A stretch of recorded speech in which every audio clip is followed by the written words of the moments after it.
दोस्तों आज पेश है शेरबाज और सरप छड़ी का रहस्य। ये एक और चित्र है दोस्तों।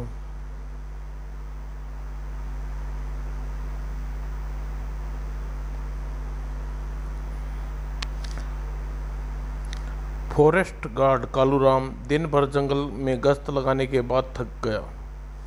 एक स्थान पर बैठकर सुस्ताने लगा, तभी गोली चलने की आवाज़ जंगल के शांत वातावरण को कांप उठा। कालूराम चौंक उठा। दाएं। ओह, गोली की आवाज़, मुझे देखना चाहिए। कालूराम तुरंत उठकर उस दिशा में चल पड़ा जिधर से गोली चलने की आवाज़ आई थी। गोली चलने की इसी दिशा से नज़दीक ही कहीं से चली है। थोड़ी दूर जाने पर उसने एक गैंडा को घायल अवस्था में पड़ा नजर आया। गैंडा निकट पहुंचकर उसका निरीक्षण करने वह चौंक बैठा। ए भगवान, यह तो मर चुका है, इसे गोली का निशाना बनाया गया है। तभी सामने ऊंची ऊंची घनी झाड़ियों घास में हलचल होती की आहट सुनकर कालूराम निकट की एक झाड़ी में छुप गया। वह कौन हो सकता है? सिरदी घास के पीछे उभरते वार्तालाप सुनकर कालूराम समझ गया कि समझ में सब कुछ आ गया। डेविड, अगर यह गैंडा सिर्फ जख्मी हुआ होगा तो हमारी चटनी बना देगा। डरो मत जैक, डेविड का निशाना कभी नहीं चूकता। ओह, ये तो वे लोग मालूम पड़ते हैं जिन्होंने गैंडे को शिकार किया है। कुछ ही क्षणों बाद दो विदेशी घास के अंदर प्रविष्ट हुए। मृत गैंडे की नजर पड़ते ही बोला, लो जैक, यह रहा हमारा शिकार, अब जल्दी से इसका सींग काट लो। Okay David. कालूराम डेविड और जैक को देखकर बुरी तरह चौंका। बाप रे, ये तो दक्षिण अफ्रीका के वही अंग्रेज तस्कर हैं जिनकी तस्वीरें हाजरिका साहब कुछ दिन पहले हमें दिखाई थी। ये बड़े ही खतरनाक लोग हैं, इनके पकड़ना मेरे अकेले की बस की बात नहीं है। अब क्या करूं? इधर कालूराम सोच रहा था, उधर जैक अति आधुनिक तेजधार आरी से गैंडे के सींग को काटकर अपने सफारी बैग में डालते हुए बोला, डेविड, अब हमें यहाँ से निकल चलना चाहिए। कोई आ गया तो मुश्किल हो जाएगी। तुम्हारी है वी बोल राइफल की गोली की आवाज़ दूर तक सुनाई दी होगी। You are right Jack, latest go. और तत्पश्चात दोनों मुड़े और जंगली घास में दाखिल हो गए। विदेशी घास में ओंझल होते ही कालूराम झाड़ी से बाहर निकला और उन्हें पीछे चल दिया। मुझे इनका पीछा करने इनके ठिकाने का पता लगाना चाहिए, बाद में हाजरिका साहब खुद इनसे निपट लेंगे। करीब 1 मील चलने के बाद डेविड जैक एक पगडंडी पर घूम गए। कुछ कहो डेविड, यहाँ गैंडे के सींगों से हमें उतनी आमदनी नहीं हो रही जितनी अफ्रीकन गैंडों के सींगों की होती है। यह भ्रम अपने दिमाग से निकाल दो जैक। इन दिनों भारतीय गैंडों के सींगों की मांग इंटरनेशनल मार्केट में कहीं ज़्यादा है। और पगडंडी पार करने पर जैसे तो निपुलिया की ओर बड़े कालूराम समझते देने लगी, वे किधर जा रहे हैं? ओह, वह रास्ता तो तिलानी गांव की ओर जा रहा है, लेकिन वे लोग गांव में क्यों जा रहे हैं? कालूराम को अपने दिमाग में उभरते प्रश्न का जवाब तुरंत मिल गया जब विदेशी तस्करों गांव में पहुंचकर एक झोपड़ी की ओर बढ़ते देखा। वो झोपड़ी तो गांव के ओझा तबाला की है, लेकिन इन तस्करों का ओझा का क्या संबंध हो सकता है? ओह, समझा, जरूर सिंगों की तस्करी में ओझा भी शामिल है। मुझे साहब को जाकर खबर करनी चाहिए। और तभी सरसराता हुआ तीर अपनी ओर आते देख कालूराम की सोच टूट गई। कालूराम ने बचने की कोशिश की, किंतु वह प्रयास में असफल रहा। और पीड़ा की परवाह करते हुए कालूराम ने बाजू से तीर खींचकर वहाँ से खड़ा हुआ। मुझे हर हालत में हजारिका साहब के पास पहुँचना है। और इस विचार से कालूराम के पैर में पंख लग गए और पीछा करने वाले आदिवासी को चकमा देकर कालूराम दिन छिपने से पहले ही फॉरेस्ट के बंगले पर पहुंच गया। और फॉरेस्ट ऑफिसर रूबी हाजरिका के सामने पेश होते हुए आपते हुए बोला, साहब, ओझा तबाला, क्या हुआ? ओझा तबाला को तुम्हारे बाजू पर जख्म कैसा? लेकिन forest officer Ruby Hazarika tabla के स्वभाव का जवाब देने से पहले कालूराम बेहोश होकर फर्श पर लुढ़क गया। ओह, ये तो बेहोश हो गया। और हजारिका को दौड़कर फर्स्ट एड बॉक्स ले आया और बाजू के घाव का उपचार करने लगा। घाव तीर का लगता है, खून भी काफ़ी बह चुका है, इसलिए यह कमजोरी के कारण बेहोश हो गया। मरहम पटने के बाद हजारिका ने कालूराम को उठाकर सोफे पर लिटा दिया। इसे होश में आने के बाद भी पता लगेगा कि क्या हुआ, अवश्य ही कोई खास बात होगी। उधर कालूराम के घायल करने वाला आदिवासी ओझा तबाला की झोपड़ी में दाखिल हुआ और खतरे की जानकारी देता हुआ अपनी भाषा में बोला, गुरु जंगली गार्ड कालूराम इन सब लोगों का पीछा करता हुआ यहाँ तक आ पहुँचा। मैंने घायल तो कर दिया लेकिन वह बच निकला।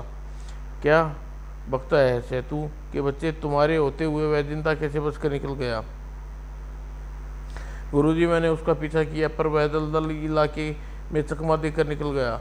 उल्लू के पट्टे, तूने गड़बड़ कर दिया, अब मुझे ही कुछ करना होगा। जा एक काला मुर्गा लेकर आ। जी गुरुजी। आदिवासी सेतु बाहर चला गया। सेतु के बाहर जाते ही डेविड बोला, क्या बात है मिस्टर तबाला, वह आदमी घबराया हुआ क्यों था? क्या कोई गड़बड़ी हो गई? नहीं साहब, कोई खतरे की बात नहीं, यहाँ आप लोग पूरी तरह सुरक्षित हैं। ओके तबाला, हम लोग थोड़ा आराम करना चाहते हैं। ज़रूर ज़रूर। इतना कहकर ओझा तबाला अपने एक सेवक को बुलाकर अंग्रेजी तस्करों को दूसरी झोपड़ी में ले जाने का आदेश दिया। अंग्रेजी तस्कर वहाँ से जाने की थोड़ी देर बाद सेतु एक काला मुर्गा लेकर ओझा के तबाला के झोपड़ी में दाखिल हुआ। बड़ा शानदार मुर्गा है गुरुजी। ठीक है, इसके पैर बांध कर एक कोने में रख दे और जाकर जोगा को मेरे पास भेज दो गुरुजी। और तत्पश्चात सेतु अपना काम करने झोपड़ी से बाहर चला गया। कुछ देर बाद जोगा ओझा की झोपड़ी में दाखिल हुआ। ओझा तबाला उसके हाथों में काले रंग की लकड़ी से किंग कोबरा के प्रकार की बनी हुई छड़ी थमाते हुए बोला, जोगा, तू इस सरफ छड़ी को ले जाकर फॉरेस्ट के बंगले में गार्ड कालूराम के कमरे में छोड़ा। काम बहुत ही सावधानी से होना चाहिए, समझा? समझ गया गुरुजी, आप फिक्र ना करें। और फिर जोगा सरफ छड़ी को लेकर फॉरेस्ट के बंगले की तरफ बढ़ गया। उधर गार्ड कालूराम के होश आ चुका था। उसने हजारिका को सारी बात बता दी। उसकी बातें सुनकर हजारिका गहरी सोच में डूब गया। इसका मतलब यह हुआ कि ओझा तबाला अंग्रेज तस्करों से मिला हुआ है। वह तस्करी अभी ओझा के यहाँ ठहरे हुए हैं। मुझे फौरन ही पुलिस को जानकारी दे देनी चाहिए। यह निश्चित करके रूबी हजारिका पुलिस स्टेशन की फ़ोन करने लगा। रिसीवर उठाया लेकिन फ़ोन खराब था। उसने रिसीव वापस क्रेडिट पर रख दिया। वह कालूराम से बोला, कालूराम, मैं पुलिस स्टेशन जा रहा हूँ, तुम अपने कमरे में जाकर आराम करो, तुम्हें आराम की सख्त जरूरत है। जी साहब। इतना कहकर कालूराम कमरे से बाहर निकल गया। कालूराम के जाने के बाद हजारिका वहाँ से रुका नहीं। ठीक उसी समय जोगा फॉरेस्ट के बंगले में दाखिल हुआ और हजारिका को बाहर आते देखा। वह झाड़ी की ओट में छिप गया। फिर उसने हजारिका की जीप में बैठकर देखा। उसका चेहरा खिल उठा। वाह साहब, कहीं जा रहे हैं? अब छिड़ी कालूराम के कमरे में पहुंचाने में मुझे कोई परेशानी ना होगी। और फिर जीप नज़रों से ओझल होते ही जोगा दबे कदमों से चलता हुआ कमरे की खुली खिड़की के निकट पहुंचा। उसने कालूराम रहता था। कालूराम चारपाई पर देख उसकी आंखें चमक उठी। सो रहा है, अच्छा मौका है। सरफ छड़ी को यहीं कमरे में डालकर चुपचाप खिसकता हूँ, जाता हूँ, किसी को कान खबर नहीं होगी। मन ही मन खुश होता हुआ जोगा ने सरफ छड़ी को कमरे में डाल दी और जिस रास्ते से आया था उसी रास्ते से लौट गया। गांव पहुंचकर जोगा ओझा को संपूर्ण रिपोर्ट दी। जोगा की बात सुनकर ओझा सोच में पड़ गया। बड़ा साहब कहाँ जा रहा हुआ? एकाएक ओझा की आंखों में चिंता के भाव तैरने लगे। हो न हो बड़ा साहब थाने गया हुआ। कालूराम ने उस गोरे लोगों की यहाँ आने की बात बता दी होगी। पुलिस को लेकर आएगा। पुलिस के आने से पहले मुझे गोरे साहबों को यहाँ से हटा देना चाहिए। ओझा झोपड़ी में दाखिल होते देख जैक बोला, ठीक मौके पर आए हो तबाला, लो अपना भी गलत तरह कर लो। नहीं साहब, यह शराब पीने का वक्त नहीं है। ओझा के स्वर में छिपी घबराहट के बाप डेविड गंभीर स्वर में बोला, क्या बात है मिस्टर तबाला, तुम घबराया हुआ है? लगता है फॉरेस्ट ऑफिसर को मुझ पर संदेह हो गया। आप लोग यहाँ फौरन रहना खतरे से खाली नहीं है। पुलिस आने से पहले आप लोग यहाँ से निकल जाइए। लेकिन हम कहाँ जाएंगे? हमारे बाकी माल का क्या होगा? घबराइए नहीं, मेरा आदमी आप लोगों को सुरक्षित दूसरी जगह पर पहुँचा देगा। वहाँ पुलिस तो क्या, उसके फरिश्ते भी नहीं पहुँच सकते। खतरा टलते ही आपको खबर कर दूंगा। गुड, यह बात हुई ना बात। चिंता मत चलो अब देर मत करो, पुलिस के चक्कर में नहीं पड़ना चाहते। ओझा तबाला उन्हें लेकर बाहर आ गया। जोगा उसके साथ उनके अज्ञात स्थान पर रवाना कर अपनी झोपड़ी में चला गया। हजारिका पुलिस को लेकर तिनाली गांव पहुंचा। ओझा जुर्म का हर निशान अपने इलाके से मिटा चुका था, अतः पुलिस को वहां कुछ नहीं मिला। पुलिस को खाली हाथ लौटना पड़ा। हजारिका इस असफलता पर अफसोस जारी करता हुआ इंस्पेक्टर गोगाई से बोला, मुझे दुख है, मेरी वजह से आपको खामखा परेशानी हुई। नहीं मिस्टर हजारिका, इसमें शर्मिंदा होने की कोई बात नहीं है।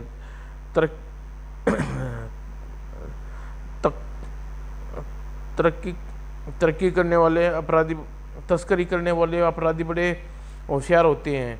हो सकता है ओझा को पहले ही हमारे आने का अभ्यास हो गया और उसने तस्करों को यहाँ से हटाकर मौजूदगी के सारे निशान मिटा दिए गए हों। बेशक ऐसा ही हुआ। कालूराम की रिपोर्ट गलत नहीं हो सकती। कालूराम का बयान मैं खुद उसके मुंह से सुनना चाहता हूँ। हाँ, क्यों नहीं, मेरे बंगले पर चलिए, वह वहीं है। और तब हजारिका ने जीप फॉरेस्ट के बंगले की ओर जाने वाली कच्ची सड़क पर मोड़ दिया और पुलिस के जाते ही ओझा तबाला अपनी झोपड़ी द्वार बंद किए और कार्य आरंभ कर दिए। क्रांग क्रिंग क्रिंग और मंत्र का जाप करते हुए उसके हाथ में मुर्गे की गर्दन काट डाली।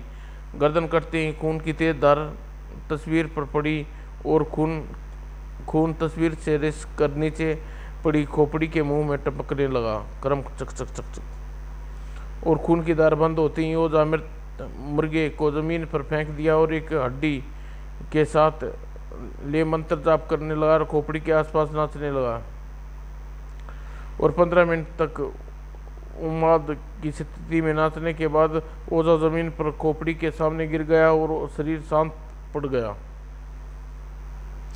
उधर पुलिस हजारिका जब पुलिस दल के साथ फॉरेस्ट बंगले में पहुंचा तो उस समय रात के ठीक 12 बज चुके थे। जीप रुकने के बाद हजारिका ने इंस्पेक्टर गोसाई को जीप से उतरी और एक दर्दनाक चीख की आवाज़ सुनकर बुरी तरह चौंक गई। ओह, यह तो कालूराम की चीखने की आवाज़ है। कहने के साथ ही हजारिका कालूराम के कमरे की दौड़े और इंस्पेक्टर गोसाई पीछे था। फिर जैसे ही कालूराम के कमरे में दाखिल हुई, उनकी आंखें हैरत से फैल गई। ये भगवान! ओह!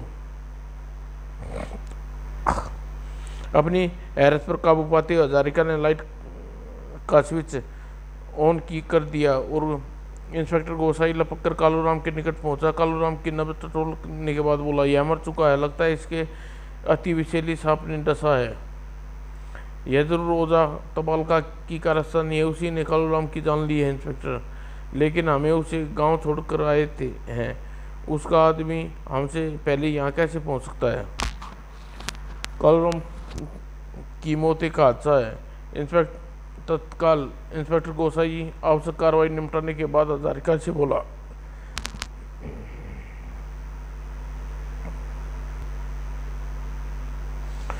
मुझे कालूराम की मौत का बहुत दुख है। कालूराम की लाश ले जा रहा हूँ। पोस्टमार्टम रिपोर्ट के कोई खास बात नजर आई तो आपको खबर कर दूंगा। आप भी होशियार रहिएगा। अगर वे तस्कर अंग फिर आपके इलाके में नजर आए तो मुझे फौरन खबर करिएगा, ठीक है? पुलिस दल कालूराम की लाश को लेकर वहां से चला गया। पुलिस दल के जाने के बाद हजारिका टूटे हुए अंदाज में एक बड़ी कुर्सी पर गिर पड़ा। उसके दिलो दिमाग में कालूराम की मौत महज एक हादसा मानने को तैयार नहीं था। नहीं, कालूराम की मौत महज एक हादसा नहीं हो सकती। आज तक जिसने ओझा तबाला के खिलाफ आवाज़ निकाली वह जिंदा नहीं रहा। कालूराम की मौत भी उसी का हाथ है, लेकिन पुलिस को विश्वास दिलवाने के लिए मेरे पास कोई ठोस सबूत नहीं है। आखिर कब तक यह खिलौना खेल जारी रहेगा? मुझे कुछ करना पड़ेगा। अचानक शेरबाज का चेहरा मानस पटेल पर उभर आया और सहसा बुदबुदाया, हाँ शेरबाज इस मामले में मेरी मदद कर सकता है। वह मेरा अनिवार्य मित्र है, वह मेरी बात नहीं टालेगा। दूसरे ही पल हजारिका शेरबाज को पत्र लिखने बैठ गया। प्रिय शेरबाज, मैं बड़ी दुविधा हूँ, मुझे तुम्हारी मदद की जरूरत है। पत्र मिलते ही आना, बाकी तुम्हारे यहाँ पहुँचने पर बताऊँगा। तुम्हारा मित्र रूबी हजारी। पत्र पढ़ कर शेरबाज के चेहरे पर गहन गंभीरता छा गई। दिलावर उसकी गंभीरता भाप चुप न रह सका। क्या बात है शेरबाज, किसका पत्र है? सब ठीक तो है ना? नहीं नहीं, सब कुछ ठीक ठाक होता तो मैं रूबी मुझे खत में ऐसी बात कभी ना लिखता। कौन है यह रूबी कौन है? रूबी हजारिका मेरा क्लास फेलो था, हम अच्छे दोस्त थे। इन दिनों वह आसाम के फॉरेस्ट डिपार्टमेंट में ऑफिसर है। मुझे उससे बुलाया है, वह किसी परेशानी में है। मुझे गुवाहाटी के लिए उपलब्ध पहली फ्लाइट से मेरी सीट बुक करवा दो। जल्दी ही रूबी के पास पहुंचना चाहता हूं। ओह ठीक है। लगभग 2 घंटे बाद शेरबाज इंडिया एयरलाइंस विमान के गुवाहाटी के लिए उड़ान भर चुका था। गुवाहाटी पहुंचकर शेरबाज ने टैक्सी पकड़ी और जोराहाट होते हुए काजीरंगा रिजर्व फॉरेस्ट में स्थित हजारिका के बंगले पर पहुंच गया। शेरबाज को देखते ही हजारिका ने उसे बाहों में भर लिया। ओह मेरे दोस्त, मैं जानता था तुम जरूर आओगे। तुम बुलाओ और मैं ना हूँ भला, ऐसा कभी हो सकता है? हजारिका गार्ड को शेरबाज का सूटकेस लेकर अंदर जाने का आदेश दिया। शेरबाज बंगले में ले आया। सफ़र में कोई तकलीफ तो नहीं हुई? तकल्लुफ़ की बातें छोड़ो दोस्त, यह बताओ कि तुमने मुझे यहाँ क्यों बुलाया है? तुम सफ़र से आए हो, कुछ देर आराम कर लो, फिर बात होगी। आराम तो मुझे तब मिलेगा जब तुम्हारी परेशानी दूर होगी। तब हजारिका ने अब तब तक घटी सारी जानकारी शेरबाज को बात बताई और सुनने के बाद शेरबाज बोला, क्या तुम कालूराम के कमरे में तुम्हें कोई ऐसी निशानी नहीं मिला जिससे वह लगे कालूराम की मौत तबाल का हाथ है? वहाँ एक छड़ी पड़ी थी जिसका आकार हूबहू सांप जैसा था। पहले तो इंस्पेक्टर गोसाई और मैंने उस छड़ी को ध्यान नहीं दिया था। जब दूसरे दिन मैं मृत गैंडे की तहकीकात के सिलसिले में तिनालिल्ली गांव पहुंचा गया तो मुझे छड़ी ओझा तबला की झोपड़ी पर रखी नजर आई। मैं वहां लौटने के बाद कालूराम के कमरे में सरफ छड़ी तलाश की, मगर वह छड़ी वहां नहीं थी। इसका मतलब यह हुआ जो सरफ छड़ी तुमने तबालिका की झोपड़ी में देखी वह छड़ी थी जो कालूराम के कमरे में थी। हाँ, मुझे भी यही शक है, पर मेरी समझ में यह नहीं आ रहा वह छड़ी कालूराम के कमरे में कैसे आ गई और वहाँ से कैसे गायब हो गई। सरफ छड़ी के आने जाने के पीछे कोई रहस्य क्यों न रहा हो, पर एक बात अच्छी तरह समझ लो कि सरफ छड़ी कालूराम की मौत के बीच कोई न कोई संबंध जरूर है। बेशक उस सरफ छड़ी के समान होना और कालूराम को सरफ द्वारा डसा जाना महज एक इत्तेफाक नहीं हो सकता। मैंने सुना है कि वो तांत्रिक विद्या जानता है और जादू टोने टोटके आदि करता रहता है। गांव वाले उससे बहुत डरते हैं। फिर तो हम बड़ी सावधानी से काम लेना होगा। ऐसे सुनियोजित योजना बनाकर तबाला पर हाथ डालना होगा। तो फिर हमें क्या करना चाहिए? मेरे दिमाग में एक योजना आई है, ज़रा ध्यान से सुनो। फिर शेरबाज अपनी योजना समझाने लगा। दूसरे दिन योजना के मुताबिक शेरबाज हजारिका ने अपना भेष बदल लिया। अब मैं कैसा लग रहा हूँ शेरबाज? खानदानी गुलाम लग रहे हो प्यारे, और तबालका के फरिश्ते भी तुम्हें नहीं पहचान सकते। फिर दोनों जीप में बैठकर तिनाली गांव की ओर चल दिए। गांव से लगभग 1 किलोमीटर दूरी पर उन्हें झाड़ियों में गाड़ी खड़ी कर पैदल आगे बढ़ गए। हजारिका, यह बात मत बोलना, तुम गूंगे और बहरे हो। अगर तुम्हारी आवाज़ निकली तो हमारा सारा प्लान चौपट हो जाएगा। जी हजूर। कहने के साथ ही हजारिका अपनी गलती पर पड़ा और शेरबाज ने उसका साथ दिया। और थोड़ी देर बाद ही गांव की सीमा में कदम रखा। विचित्र सी आवाज़ से वातावरण गूंजने लगा। शेरबाज चौंक कर कौं कौं कौं, यह किसी जानवर की आवाज़ है हजारिका? मैंने किसी जानवर की ऐसी आवाज़ कभी नहीं सुनी। यह किसी जानवर की नहीं, मुझे लगता है ओझा के आदमी हमारी नज़र हम पर पड़ गई है। वे इन आवाज़ों द्वारा हमारे आने का संदेश उस तक पहुँचा रही है। तबालका काफ़ी चालाक और ख़तरनाक किस्म का आदमी है। ऐसे लोग से मेरा पाला अक्सर पड़ता रहता। देखना मैं तबालका क्या चीज़ है। खैर, तुम अपनी बोलती बंद रखो, समझे? ठीक है। फिर कुछ देर चलने के बाद शेरबाज एक आदमी को रोकते हुए बोला, हम मिस्टर तबालका से मिलना मांगता। हम दूर देश से आया। तुम जानता तबालका कहाँ रहता? हाँ, चलिए आपको उनसे घर पहुँचा देता हूँ। तत्काल ही वो आदमी शेरबाज और हजारिका को ओझा तबालका की झोपड़ी में पहुँचा दिया। तो तुम मिस्टर तबालका है? तुमको मिलने के लिए हम अरब से हिंदुस्तान आया। आप कौन लोग हैं? हम शेख हातिम बिन ताई। आपको हमारा एक अंग्रेज डेविल तुम्हारा पता बताया। हम सुना आजकल वो यही है। आपको गलतफहमी हुई है शेख साहब, मैं डेविल नाम के किसी अंग्रेज़ को नहीं जानता। अब आप जा सकते हैं। हम यहाँ से जाने नहीं, बिजनेस वास्ते आया तबालका। हम तुमको माल अच्छा कीमत देगा। खुल्लम खुल्ला बोला, तुमको एक पीस का कितना रुपया चाहिए? रुपये का नाम तबालका मुँह में पानी आ गया, लेकिन हजारिका ने संकित निगाहों से उसे घूरता हुआ बोला, यह कौन है? यह हमारा गुलाम रसूद खान है। यह जन्म से गूंगा बहरा है। तुम घबराओ नहीं, जो मांगता वो बोला देगा। हम एक पीस के 15,000 रुपये लेगा। क्या आपको मंजूर है? मंजूर है। 16 आना मंजूर है। शेख साहब जो कहता है करता है। हम तुमको मुंह मांगा कीमत देगा, पर माल जल्दी चाहिए। थोड़ा वक्त तो लगेगा शेख साहब, पर आपका काम हो जाएगा। दरअसल यहाँ फॉरेस्ट ऑफिसर बड़ा सख्त आदमी है, मुझे पहले उसका इंतज़ाम करना होगा। तो जल्दी करो इंतज़ाम, हमको माल जल्दी मांगता।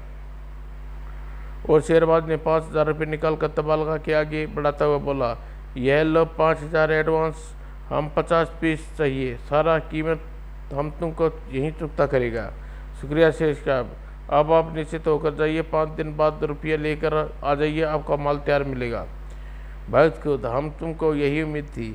अब हम चलते हैं। खुदा हाफिज। सलाम साहिब। और तत्काल शेरबाज हजारिका के साथ झोपड़ी से निकल गया। उसके जाते ही झोपड़ी के पिछले दरवाजे पर डेविल अंदर दाखिल हुआ और कड़क कर बोला, तुम अव्वल दर्जे के बेवकूफ़ हो तबालका। तुम्हें दोस्त और दुश्मन में फ़र्क नज़र नहीं आता? लेकिन शेख साहब तो अपने आप को दोस्त बता रहे थे। वह हमारा दोस्त नहीं, पुलिस का आदमी है। मैं उसकी सारी बात सुन चुका हूँ। यह तो अच्छा हुआ मैंने सही वक्त पर यहाँ आ पहुँचा था। उसकी बात सुनकर मैं बाहर ही रुक गया, वरना तुम्हारे साथ फंस जाता। तो यह बात है। दूसरे पल तबालका सेतु बाहर बुला करा दे दिया। अभी शेख साहब यहाँ से गए हैं, उनका पीछा करो और पता लगाओ वे कहाँ जाते हैं, किसे मिलते हैं और कहाँ ठहरे हैं। जी गुरुजी, कहने के साथ ही सेतु बाहर चला गया। और शेरबाज ने वाकी टापी पर हजारिका से बोला, हमारी योजना का पहला चरण पूरा हो गया। यह पता चल गया अंग्रेज तस्कर यहाँ ही है। मुझे तो हैरानी इस बात की है और यह कि तबालका की नज़र से बचकर यह ट्रांसमीटर वहाँ कब रख दिया। मैंने झोपड़ी में दाखिल होते वक्त ट्रांसमीटर दरवाजे से चिपका दिया और जब हमें तबालका की प्रत्येक गतिविधि की जानकारी मिलती रहेगी। लेकिन यह मत भूलो कि तबालका हम पर शक हो गया है। वह हमारा पीछा उसका एक आदमी हमारा पीछा कर रहा है। यही तो मैं चाहता हूँ, उसे हमारी असलियत का पता चल जाना चाहिए। हमारी असलियत का पता चलते ही वह सतर्क हो जाएगा। हो सकता है कालू राम की तरह वह हमें भी रास्ते से हटाने का इंतजाम कर ले। इंतजाम तो वह ज़रूर करेगा, लेकिन इस बार उसे सफलता नहीं मिलेगी। और जीप के निकट आकर शेरबाज ने अपना लिबास लबादा उतार दिया। हजारिका से बोला, अब तुम भी अपना मेकअप उतार दो, ठीक है। हजारिका असली रूप में देखकर सेतु चौंक उठा। ओह, तो यह वह फॉरेस्टर हजारिका है। मुझे फौरन गुरुजी को खबर करनी चाहिए। अब चलो यहाँ से चलते हैं। उसके जाते ही सेतु वापस लौट पड़ा और उसने ओझा तबालका को सच्चाई बताई। उसे आग बोला हो उठा। बोला, यह हजारिका की चाल थी। अब वह जिंदा नहीं छोड़ूंगा। आज रात उसकी जिंदगी की आखिरी रात होगी। मेरे लिए क्या गया गुरुदेव। अब तू जोगा को यहाँ भेज दे। जो आज्ञा गुरुदेव। और इतना कहते ही सेतु चला गया। थोड़ी देर बाद जोगा झोपड़ी में दाखिल हुआ। तबालका सरफ छड़ी उसकी तरफ बढ़ाते हुए बोला, जोगा, यह सरफ छड़ी फॉरेस्ट के बंगले हजारिका के कमरे में पहुंचानी है। जो आज्ञा गुरुदेव। और जब जोगा सरफ छड़ी को लेकर जाने लगा तो ओझा ने उसे रोककर बोला, यह काम शाम ढलने के बाद करना। तुम पर किसी की नज़र नहीं पड़नी चाहिए। छड़ी रखने के बाद तुम बंगले के आसपास रहकर उस पर नज़र रखना।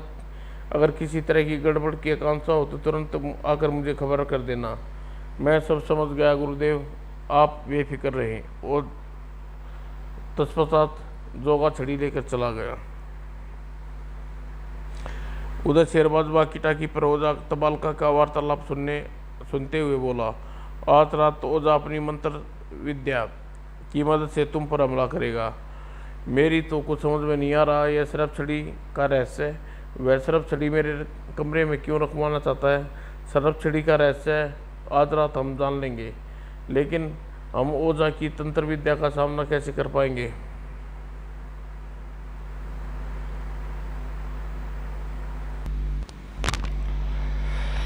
तुम फिक्र मत करो, आज रात मैं तुम्हारे कमरे में ही तुम्हारे साथ रहूँगा।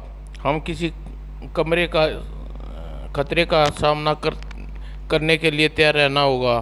शेरबाज, मैं अपने साथ तुम्हारी जान खतरे में नहीं डालना चाहता। जब अग्नि बाबा की अंगूठी मेरे पास है, ओझा तबालका की तंत्र विद्या मेरा कुछ नहीं बिगाड़ सकती। यह अग्नि बाबा कौन है, इस अंगूठी का क्या राज है, एक लंबी कहानी है, तुम्हें फिर कभी फुर्सत में बताऊंगा। नोट अग्नि बाबा की अंगूठी के बारे में जानने पड़े शेरबाज और तांत्रिक बलूची में। तत्पश्चात हजारिका कुछ नहीं बोला और बंगले पर पहुंचकर शेरबाज सांप को पकड़ने वाली डिस्क का इस्तेमाल किया और भोजन का इंतजाम किया। और भोजन इत्यादि करने के बाद अब हमें आराम करना चाहिए। पता नहीं रात कितनी देर तक जागना पड़े, ठीक है। और शाम ढलते ही पिछवाड़े की खिड़की में जोगा फॉरेस्ट के बंगले में दाखिल हुआ। दबे कदमों से चल दिया। यह गहरा सन्नाटा छाया हुआ है, लगता है बंगले में कोई नहीं है। लेकिन जब उसने हजारिका के कमरे का दरवाज़ा खोला तो अंदर भागकर चौंक उठ पड़ा। ओह, साहब कमरे में सो रहे हैं। खतरे का कोई बात नहीं है। खतरे से निश्चिंत हो जोगा कमरे में छड़ी रखकर बाहर निकल आया। वह उस कमरे की ओर चल दिया जिधर खुली खिड़की से बंगले में दाखिल हुआ था। तभी उससे पीछे कमरे में कदम रखा कि शक्तिशाली घूसा उसके जबड़े पर पड़ा। जैसे ही शेरबाज के निकट पहुंचा तो शेरबाज ने झपट पड़ा और शेरबाज जूडो के दाव का खतरनाक इस्तेमाल करते हुए उसे ऊपर से नीचे पटक दिया।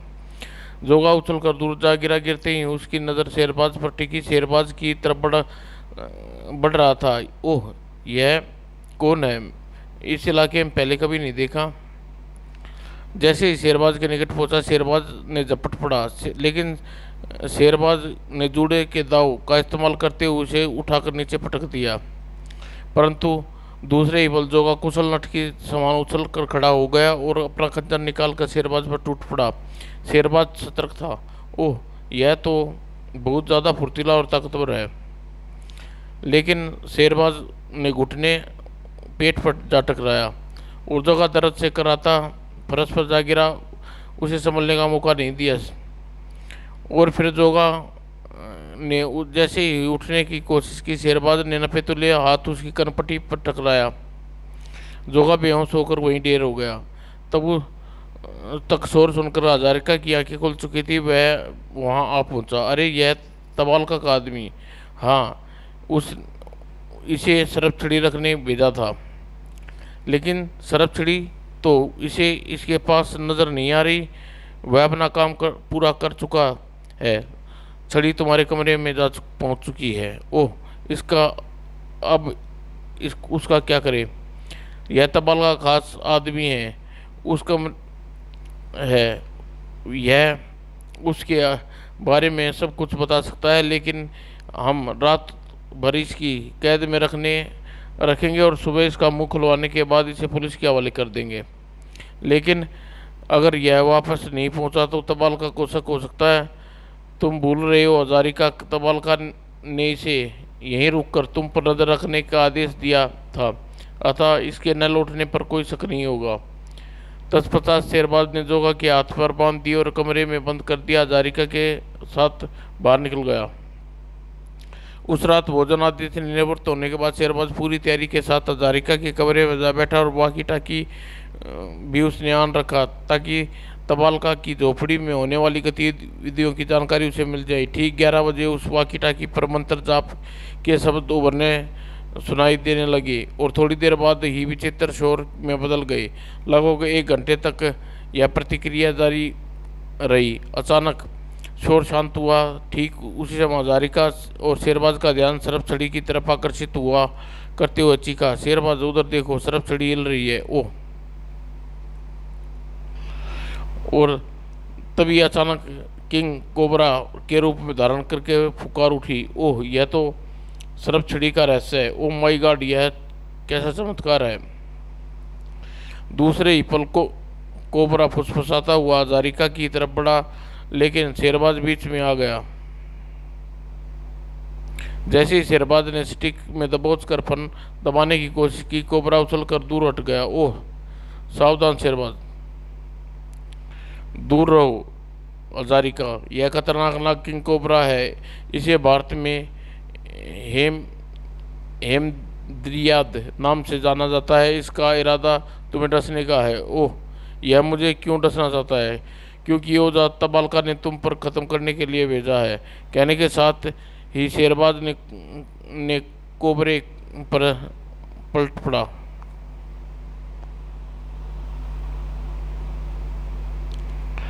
कोबरा एक बार आक्रमण की तैयारी कर चुका था। ओह, यह उड़कर वार करने की तैयार है।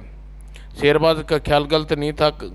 दूसरे ही पल कोबरा ने हवा में तैरता हुआ शेरबाज पर झपटा, लेकिन शेरबाज ने छलांग लगाकर उसके सामने से हट गया और कोबरा दीवार से टकराया और फर्श पर जा गिरा। गिरते ही तेजी से पलटा और शेरबाज ने स्टिक के अगर भाग पर उसका फन दबोच लिया।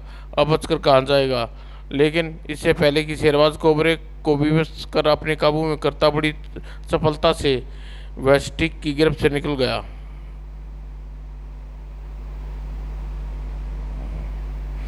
कोबरे को मुक्त होते देख हजारिका चिल्लाया, शेरबाज, हमें जिंदा पकड़ना है, मुसीबत शेरबाज, इसे जिंदा पकड़ना मुश्किल है, ख़त्म कर दो इसे, सब्र से काम लो हजारिका, मैं इसे गोली नहीं अपनी एड़ी से कुचल कर मारना चाहता हूँ। फिर शेरबाज ने कोबरा के मध्य जिंदगी और मौत की जंग शुरू हो गई। फिर अचानक कोबरा शेरबाज के शिकंजे में फंस गया। बच्चू, फंस गया ना चुंगल में। Kill it Sherbaz. और शेरबाज ने अपने जूते की एड़ी कोबरे के फन को चोट डाला। परंतु दूसरे पल शेरबाज हजारिका चौंक उठे। ओह, यह कोबरा छड़ी में तब्दील हो गया, लेकिन इस छड़ी का सर टूटा हुआ है। ओझा की तंत्र शक्ति नष्ट हो चुकी है। अब हमें क्या करना चाहिए? हमें फौरन टिकानी गांव जाना होगा। यही मौका है जब हम ओझा से हर अपराध को बुलवा सकते हैं। तुम इंस्पेक्टर गोसाई को फ़ोन कर दो, वह भी पहुंच जाएगा। ठीक है, लेकिन जोगा उसे हम अपने साथ ले चलेंगे। तत्पश्चात हजारिका इंस्पेक्टर गोसाई को फ़ोन कर चला गया और 15 मिनट बाद शेरबाज हजारिका और जोगा के साथ तिनाली गांव की ओर रवाना हो चुके थे।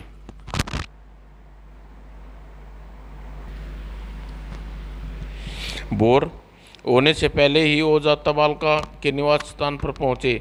झोपड़ी के बाहर पुलिस और कुछ आदिवासी खड़े देख समझ गए कि ये इंस्पेक्टर गोसाई उससे पहले ही वहां पहुंच गया है।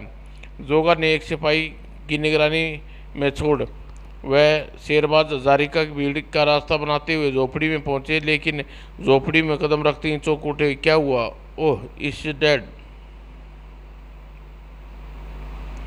मेरे यहाँ पहुंचने से पहले ही यह दम तोड़ चुका था।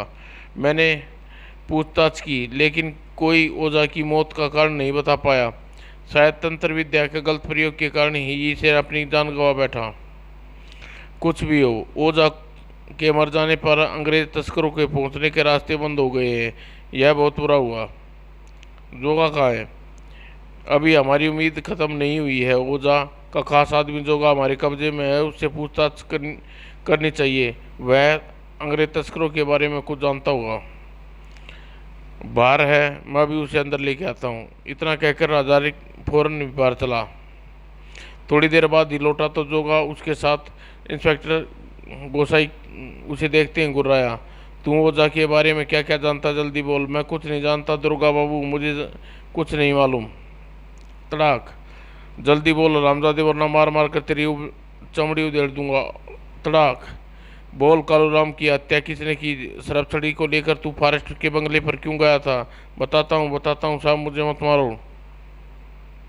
तत्पश्चात जोगा तुरंत बोलना शुरू किया। गुरुजी ने मुझे हजारिका साहब के कमरे में सरपछड़ी रख कर आने का आदेश दिया था कि मैं वह सरपछड़ी कालूराम के कमरे में रख कर आया था। जब गुरुजी को किसी को ख़त्म करना होता तो मुझे सरपछड़ी उसके घर रखाने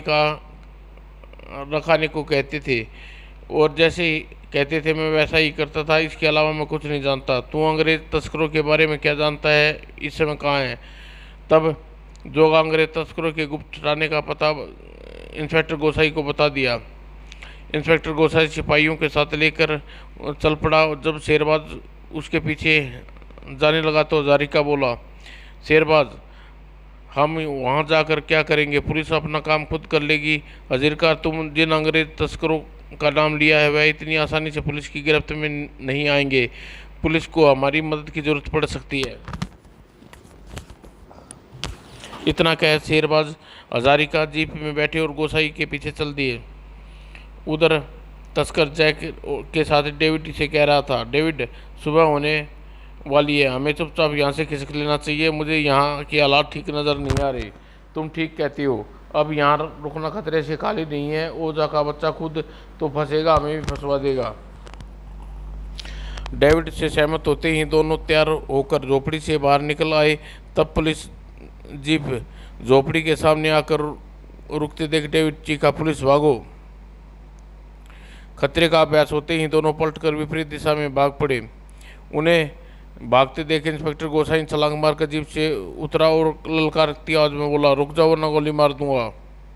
लेकिन डेविड और जैक नहीं रुके। जल्दी ही वो चट्टान की आट में पहुंच गए और अपने को सुरक्षित पाते ही दोनों पुलिस पर फायरिंग शुरू कर दी। दाएं दाएं गोली की आवाज़ सुनकर शेरबाज रुकते हुए बोला, जिस बात का डर था वही हुआ। इंस्पेक्टर गोसाई के सामने आसानी से घुटले नहीं टेकेंगे, तो फिर हमें क्या किया जाए? हमें उन बदमाशों को पीछे से घेरना होगा। शेरबाज अपना रिवॉल्वर निकाल कर जीप से उतरकर बोला, आओ मेरे साथ चलो। जब जैक पुलिस की तरफ हमला जारी देख डेविड ने बोला, डेविड, तुम माल लेकर निकल जाओ, मैं पुलिस को रोकता हूँ। लेकिन तुम मेरी चिंता मत करो। अगर मैं पकड़ा गया तो पुलिस को मेरे विरुद्ध कोई सबूत नहीं मिलेगा। ठीक है, मैं चलता हूँ, बाद में मुलाकात होगी। इतना कहकर डेविड धीरे धीरे खिसकने लगा। अभी वह 8-10 कदम ही फासला तय कर पाया था कि रिवॉल्वर की नाल उसकी कनपट्टी पे लगी। कहाँ भाग रहे बच्चों, मौत तुम्हारे सिर पर खड़ी है। ओह! और शेरबाज आवाज़ सुनकर जैक तेजी से पलटा, लेकिन इससे पहले कि वह बंदूक शेरबाज को निशाना बनाता, शेरबाज की रिवॉल्वर गरजी। ओह! और शेरबाज को अपनी तरफ से लापरवाह देख डेविड ने अपनी गन का निशाना बनाना चाहा, लेकिन तुरंत ही नतीजा भुगतना पड़ा। आई फिर इसके पहले कि दोनों संभल पाते, शेरबाज ने उन्हें हिरासत में ले लिया और कुछ देर बाद इंस्पेक्टर गोसाई सिपाहियों के साथ वहां पहुंचा। यह डेविड और जैक को अपनी हिरासत में लेने के बाद बोला, आपकी मदद के लिए बहुत बहुत धन्यवाद मिस्टर शेरबाज, यह मेरा फर्ज था इंस्पेक्टर। तत्काल ही शेरबाज हजारिका इंस्पेक्टर गोसाई से विदा लेकर लौट पड़े और फॉरेस्ट के बंगले पर पहुंचकर स्नान इत्यादि से निवृत्त होकर नाश्ता करने के पश्चात डाइनिंग टेबल पर एकत्रित हुए। शेरबाज बोला, हजारिका तुम्हारी परेशानी खत्म हुई, अब मैं चलता हूँ, यहाँ से चल देना चाहिए, अब मुझे यहाँ से चल देना चाहिए, लेकिन इतनी जल्दी कुछ दिन रुक जाते तो मुझे खुशी होती। मैं फिर आऊँगा रूबी और तब यहाँ रुकूंगा, तुम जब तक तुम चाहते हो। जानता हूँ यह से जाने की सोच ही चुके हो, मेरे रोकोगे नहीं, पर जाने से पहले इतना ज़रूर बता दो कि वह खंडित सरप छड़ी का क्या करूं। ओझा तबालका की मौत के साथ सरप छड़ी का महत्व खत्म हो चुका है, तुम उसे विसर्जित नदी में कर देना। तत्पश्चात नाश्ता करने में व्यस्त हो गए। नाश्ता समाप्त करने के बाद शेरबाज ने अपना सामान पैक किया और रूबी हजारिका को जोराहट टैक्सी स्टैंड तक छोड़ आया।